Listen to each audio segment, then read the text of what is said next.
ನಮಸ್ಕಾರ ಸ್ನೇಹಿತರೆ, ನೀವೇನೀಗ ನೋಡ್ತಾ ಇದ್ದೀರಲ್ಲ, ಇದು ಒಂದು ರೈಲ್ವೆ ಕ್ರಾಸಿಂಗು. ಈ ರೈಲ್ವೆ ಕ್ರಾಸಿಂಗ್ ಇರೋದು ಉಸ್ಕೂರು ರೈಲ್ವೆ ಗೇಟು. ಈ ವಿಡಿಯೋ ನಾನು ಏನಕ್ಕಪ್ಪ ಮಾಡ್ತಾ ಇದ್ದೀನಿ ಅಂದರೆ, ನೀವೀಗಾಗಲೇ ಈ ಒಂದು ವಿಡಿಯೋದಲ್ಲಿ ಒಬ್ಬ ವ್ಯಕ್ತಿನ ನೋಡ್ತಿರ್ಬೋದು. ಆ ವ್ಯಕ್ತಿ ಬಂದು ಗೇಟ್ ಮ್ಯಾನು. ಈ ಗೇಟ್ ಮ್ಯಾನು ಯಾವ ರೀತಿ ಗೇಟ್ನ ಓಪನ್ ಮಾಡ್ತಿದ್ದಾನೆ ಅಂತ ನೋಡಿ. ಪ್ರತಿಯೊಂದು ಇಂಡಿವಿಜುವಲ್ ಗೇಟ್ ಹತ್ರ ಹೋಗಿ ಗೇಟ್ ಓಪನ್ ಮಾಡ್ತಾ ಇದ್ದಾನೆ. ಸೊ ಈಗ ಗೇಟ್ ಓಪನ್ ಮಾಡಿದ ತಕ್ಷಣ ವೆಹಿಕಲ್ ಸಹ ಮೂವ್ ಆಗ್ತಾ ಇದ್ದಾವೆ. ಆದರೆ ಆ ವೆಹಿಕಲ್ಸು ಮತ್ತೊಂದು ಗೇಟ್ ಬಳಿ ಬಂದು ಮತ್ತೆ ಆ ವ್ಯಕ್ತಿ ಬಂದು ಆ ಗೇಟ್ ಓಪನ್ ಮಾಡೋವರೆಗೂ ಅಲ್ಲೇ ಕಾಯಬೇಕಾದ ಪರಿಸ್ಥಿತಿ. ಸಪೋಸು ಇದನ್ನು ಕ್ಲೋಸ್ ಮಾಡಬೇಕಾದ್ರೆ ಯಾವ ರೀತಿ ಮಾಡ್ತಾನೆ?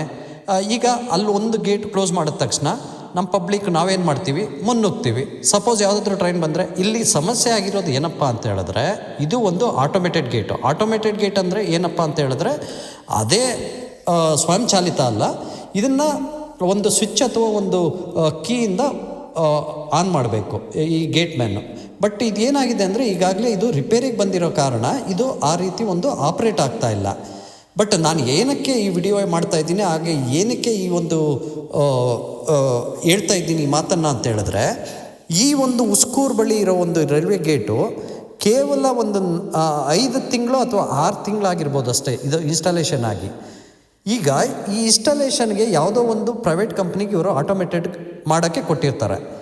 ಸಪೋಸ್ ಇದು ವರ್ಕ್ ಆಗ್ತಾ ಇಲ್ಲ ಅಂದರೆ, ಆ ಒಂದು ಕಂಪ್ನಿಯನ್ನು ಬಂದು ಆದಷ್ಟು ಬೇಗ ಇದನ್ನು ರಿಪೇರಿ ಮಾಡೋ ಜವಾಬ್ದಾರಿ ಅವ್ರಿಗಿರಬೇಕು. ಅಥವಾ ರೈಲ್ವೆ ಇಲಾಖೆಯವರು ಕಾಂಟ್ರಾಕ್ಟ್ ಕೊಡಬೇಕಾದ್ರೆ ಸುಮಾರು ಕಾಂಟ್ರಾಕ್ಟ್ ಯಾವ ರೀತಿ ಕಾಂಟ್ರಾಕ್ಟ್ ಮಾಡ್ಕೊಂಡಿದ್ರೋ ಗೊತ್ತಿಲ್ಲ. ಬಟ್ ಇಲ್ಲಿ ವೇಸ್ಟ್ ಆಗ್ತಾ ಇರೋದು ಯಾರ್ದಪ್ಪ ಹಣ ಅಂತ ಹೇಳಿದ್ರೆ, ಇದು ನಮ್ಮ ದುಡ್ಡು. ಹಾಗಾದರೆ ಇಲ್ಲಿ ಕೇಳೋರು ಮಾಡೋರು ಯಾರೂ ಇಲ್ವಾ? ಅಥವಾ ಈ ರೀತಿಯಾದ ಒಂದು ಗೇಟ್ಗಳು ಯಾಕೆ ಬೇಕು?